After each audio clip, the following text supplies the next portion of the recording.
आप सभी को प्रमोदिनी का नमस्ते।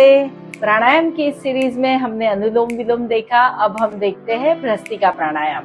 भ्रस्त्रिका प्राणायाम यानी सिंपली फोर्सफुली इनहेल और एक्सहेल है, लेकिन हमने उसको फिजिकली भी कितना बेनिफिटेड किया है वो भी आप देखेंगे। मेरे पास कई सारे अस्थमा, दमा, इम्यूनिटी वीक होने के केसेस थे। सभी 15 से 20 दिन में ही अपने आप में फर्क महसूस करने लगे।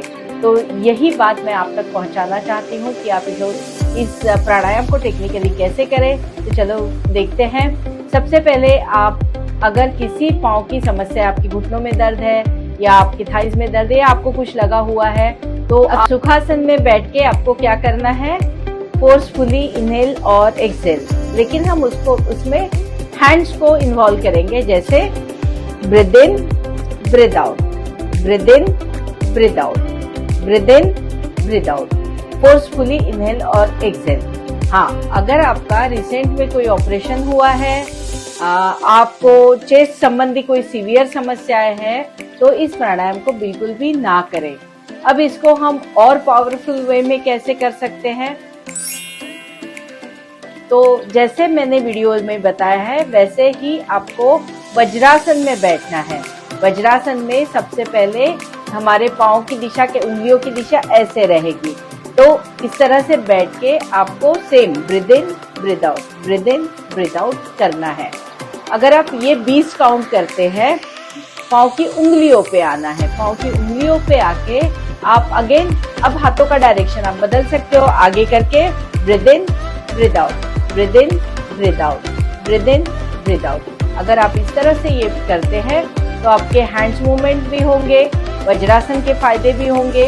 दिन भर हम उंगलियों को कभी भी अपोजिट डायरेक्शन में पांव की उंगलियों को नहीं ले जाते हैं। उसके नीचे बहुत सारी नर्व्स होती है जो ब्रेन तक जुड़ी होती है, उनको भी एक्टिवेशन मिलेगा। तो आपको वज्रासन में 20 काउंट और आपकी उंगलियां इस तरह से रख के 20 काउंट, अगर आप ये डेली परफॉर्म करते हैं तो आप देखेंगे बड़े बड़े हेल्थ इशू आपने इजी वे में सॉल्व किए हैं। मेरे पास अस्थमा, दमा के तो इतने पेशेंट क्योर हुए हैं कि मैं उनकी संख्या भी नहीं बता पाऊंगी।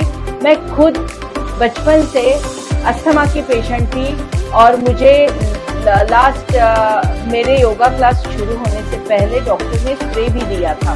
किंतु आज मैं 10-12 साल के अनुभव के बाद आप लोगों को बताऊंगी कि आप अगर प्राणायाम सही तरीके से करते हैं, टेक्निकली वो प्राणायाम अगर सही है, तो उसके बेनिफिट भी आपको बहुत मिलेंगे। तो अगले वीडियो में फिर मिलते हैं नए प्राणायाम के साथ। शुद्धि क्रियाएं भी आपको सिखाऊंगी। आपको मेरी इस सीरीज को कंटिन्यू देखना है और आपकी फीडबैक मुझे जरूर देना है। तब तक के लिए नमस्ते।